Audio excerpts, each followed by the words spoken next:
गीत की शादी रॉकी से होती है। रॉकी और लकी दोनों भाई जिनका आपस में बड़ा प्यार होता है। अरे वाह भाभी, क्या खाना बना है। अब तो घर में ही होटल वाला स्वाद रोज मिला करेगा। अरे लकी, तुम अभी जानते नहीं हो मुझे। तुम बस डिश का नाम बोलो, मैं तुम्हें इसी किचन में बनाकर खिलाऊंगी।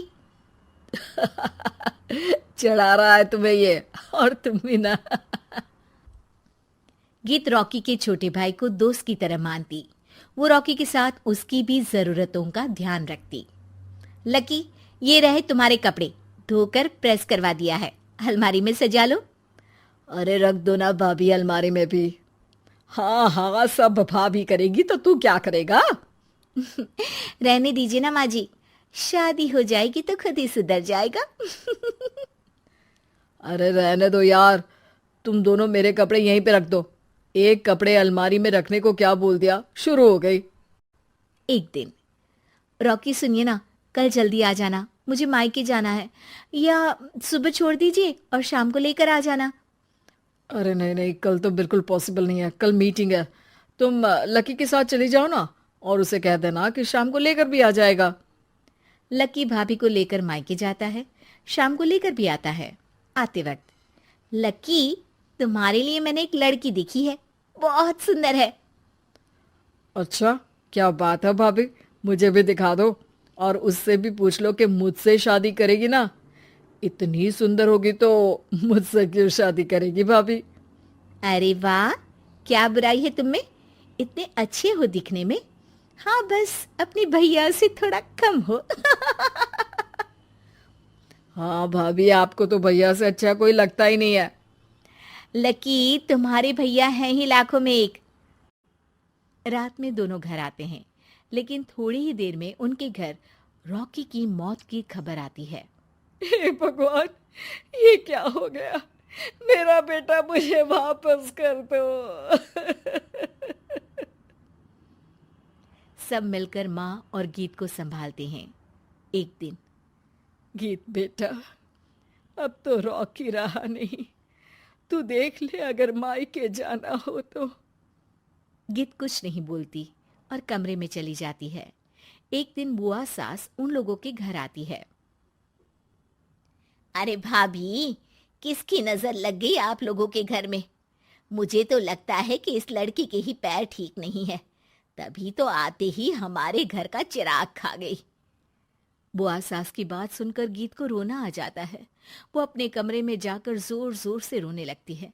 लकी को ये सब देखकर अच्छा नहीं लगता। बुआ क्या बोल रही हैं? किसी का जीना मरना ऊपर वाले के हाथ होता है, ना कि किसी के पैर पर। अरे देख लो भाभी, छोटा भी हाथ से निकल रहा है। ऐसा ना हो कि ये लड़की सबको आपके खिलाफ कर दे। तभी वहां गीत चाय लेकर आती है। लीजिए बुआ जी, चाय पी लीजिए।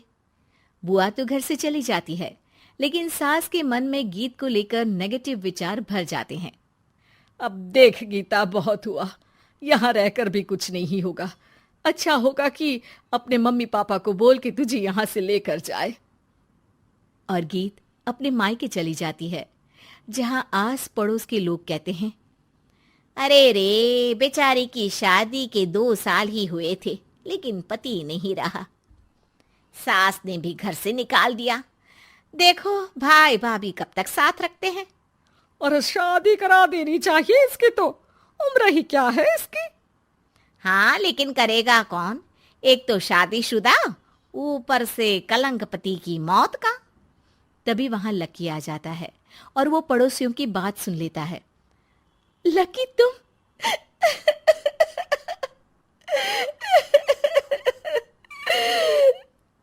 भाभी, ये जमाना आपको जीने नहीं देगा, लेकिन आप चिंता मत करना, मैं आपको आपके हिस्से की सारी खुशियां दूंगा।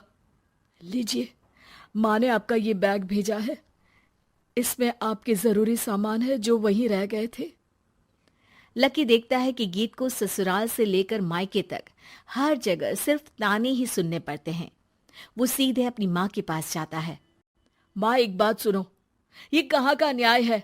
एक लड़की जो छोटी सी उम्र में अपना पति खो चुकी है, वो अब दुनिया के ताने भी झेल रही है। यार, ये तो गलत है ना माँ। हमें भाभी का सपोर्ट करना चाहिए। क्या भैया होते तो भाभी को ऐसा देखकर दुखी नहीं होते? अरे देख लकी, ये समाज ऐसा ही है, और भैया होते तो गीत की ये हालत होती ही नहीं। बिना पति के औरत को तो ये सब झेलना ही पड़ता है।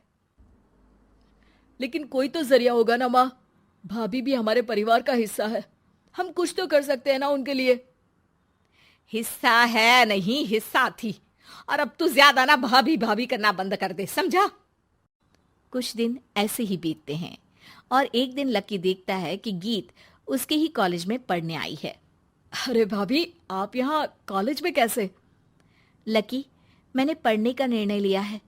शादी के कारण मेरी पढ़ाई को बीच में ही रोक दिया गया था, पर अब जब कुछ नहीं बचा तो मैंने सोचा पढ़ाई में ही मन लगाऊं।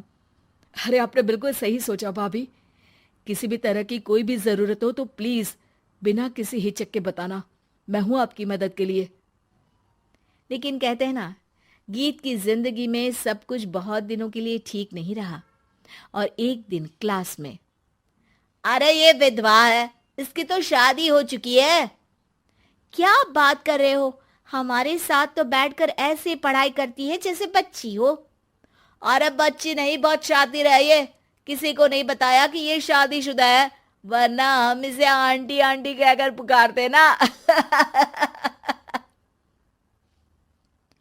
अरे अब तो पता चल गया ना आंटी जी।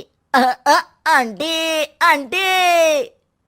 फिर क्या, सभी गीत को आंटी बोलकर चिढ़ाने लगते हैं।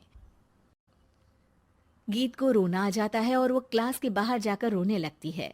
सामने से लकी आ जाता है। अरे क्या हुआ भाभी, आप रो क्यों रही हैं? तभी पीछे से एक लड़की आ जाती है। हे हैंडसम, इस औरत से ना दूर रहना, इसके प्यार में मत पड़ जाना, क्योंकि ये शादीशुदा है। हमारे साथ झूठ बोलकर हम जैसी ही रह रही थी। हाँ तो क्या गलत है? सही उम्र में तुम्हारे माता पिता तुम्हारी पढ़ाई छुड़वा देते तो आज तुम भी शादीशुदा ही होती ना। और इनका पति नहीं रहा, उसमें इनका क्या कसूर? अरे कोई अपने जीवन को नई शुरुआत दे रहा है तो तुम लोगों को क्यों मिर्ची लग रही है? अरे तुझे बड़ी दया आ रही है, कर लेना तू शादी। लकी तब तो कुछ नहीं बोलता, लेकिन ये बात उसके मन में घर कर जाती है। और फिर एक दिन, माँ, मैं गीत से शादी करना चाहता हूँ। अरे क्या बक रहा है बेटा, तेरा भाई तो खा गई वो, अब मैं अपना दूसरा लड़का नहीं खो सकती। नहीं माँ, मैं गीत को यूं परेशान नहीं देख सकता। उसका कॉलेज में भी लोगों ने जीना मुहाल कर रखा है। मैं उनसे शादी कर उन्हें फिर से इस घर की बहू बनाऊंगा। तुम मानती हो तो ठीक है, नहीं तो मैं घर छोड़कर चला जाऊंगा। अरे मुझे मंजूर है बेटा। लकी माँ के साथ गीत के घर जाता है और उसका हाथ मांगता है। घर वाले मान जाते हैं। थोड़े से इनकार के बाद गीत भी लकी से शादी करने को मान जाती है।